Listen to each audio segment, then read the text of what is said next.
Now, the Electricity Company of Ghana is equally demanding some payment of at least 20% of the debts owed by occupants of the stalls at the Kejetia market in Kumasi before power is restored to the market. ECG disconnected power to the entire new Kejetia market on Wednesday, triggering angry traders who have threatened to hit the streets in the coming days. The market owes the utility provider in excess of some 5.4 million cedis, but the traders have refused to pay, demanding separate electricity meters. Nana Ojima, what are the markets and our reports?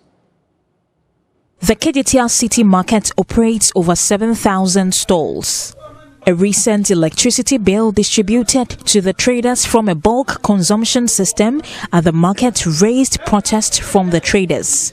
They requested the installation of separate meters for each stall to regulate consumption. But the ECG is yet to respond to their request. The traders have refused to pay the bills owed ECG.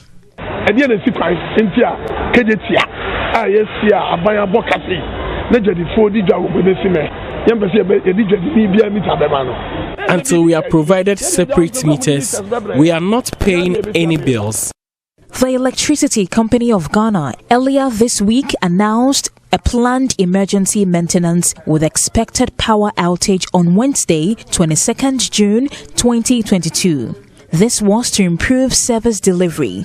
But the scheduled maintenance ended with an announcement of a mass disconnection.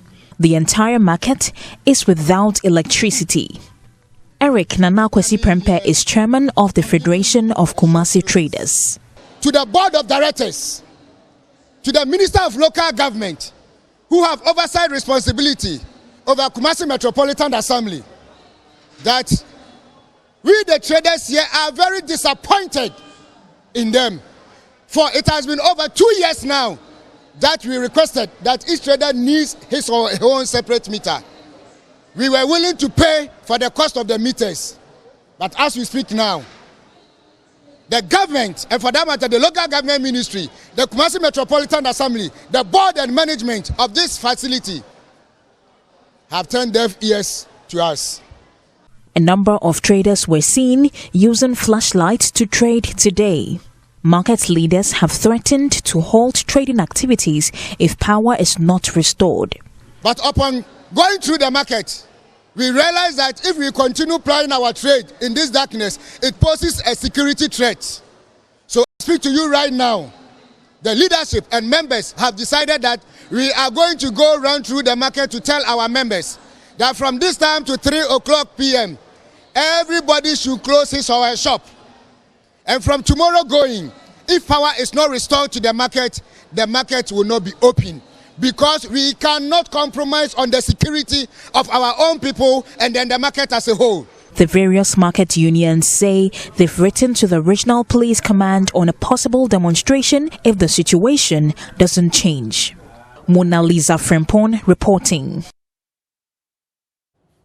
And still in the parts of the Ashanti region as well, the chiefs of Pakyi No. 2 actually locked up revenue officers to demand their share of the national cake. Now, the local traditional council of Pakyi No. 1 and 2, which is close to Kumasi today, led an exercise to lock up some revenue collection officers in the area to protest what they describe as government's neglect of the area. Now, deplorable roads leading to the community center, lack of toilet facilities at the market center, and overflowing refuse dam sites are key developmental issues that triggered the protest today.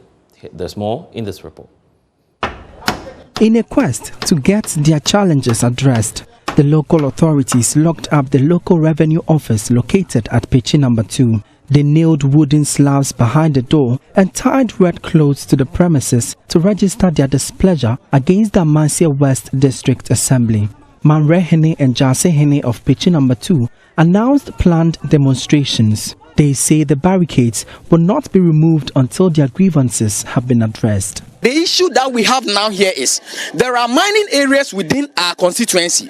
So if there is any development, those people have been telling us that they have to work within the catchment areas alone. So when it comes to borehole, when it comes to road reshaping and all other things, it's mostly being done within these areas. Why that revenue is being taken from Pakyi here and none of them is being used? Are we not citizens? We are not open until something is done. The poor nature of roads in the area is affecting productivity and economic prospects. A driver, Kwame Boache, says he spends at least 500 Ghana cedis weekly on car maintenance.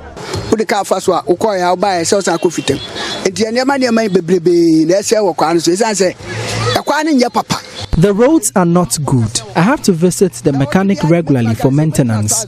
I spend close to 500 Ghana cedis weekly on maintenance alone.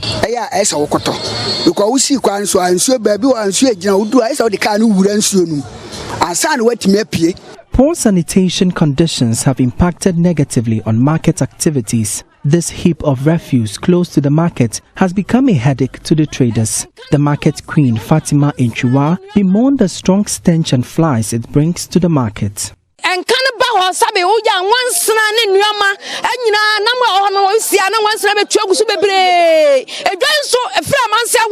This market is the largest in the area. The stench and flies are really worrying us. A resident, Frank, attributes his daughter's regular ailment to the filth.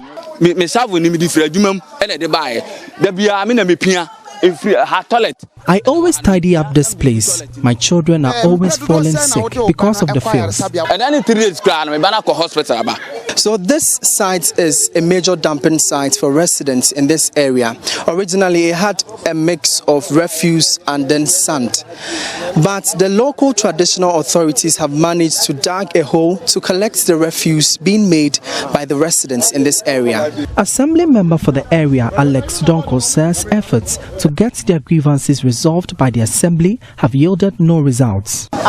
First one, you can say, but we will be staging another protest if the assembly does not heed to our grievances. Next month, for Joy News, Emmanuel Bright Kweku reporting. Well, there's a need for us to go back to our earlier story where the traders of Kumasi are protesting the decision of the ECG to actually shut down the Kejetia market. Joining us now is Grace Gershon, who is the Ashanti Regional PRO of the Electricity Company of Ghana.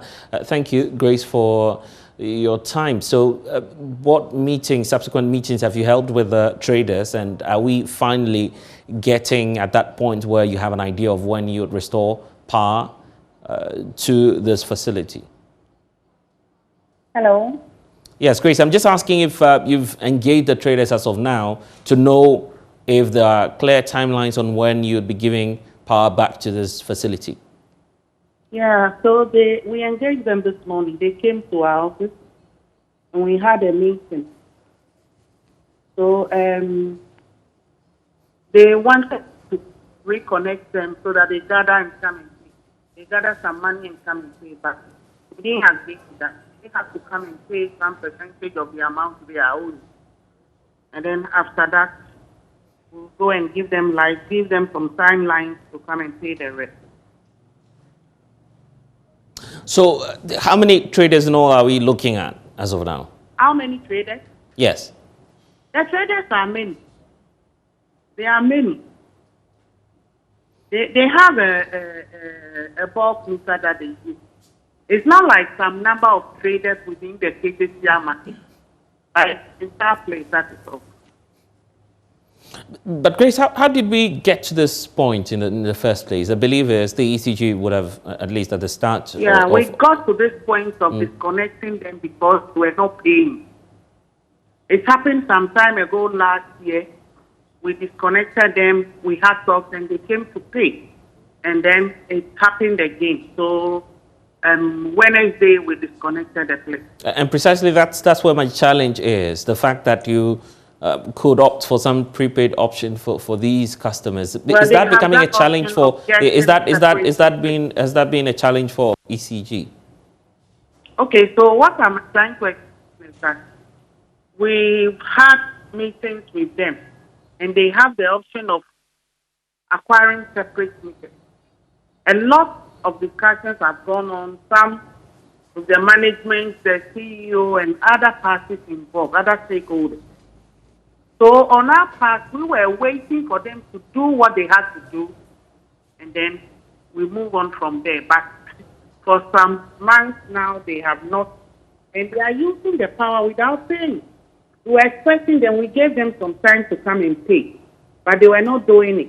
We've had talks with them, and so they haven't paid. So that's why Wednesday we had to disconnect them. So for now, is this a general exercise that should be rolling out, or perhaps this is just a one-off, and that once the payments are done, that's the end of the process? To the market or other places? And yes, precisely, and maybe other parts of the Ashanti region. That is a big thing. Yes, I'm asking if this would be the end of it once the payments are done, or perhaps this is an exercise that you're carrying out in the Ashanti region. It's an exercise that we undertake.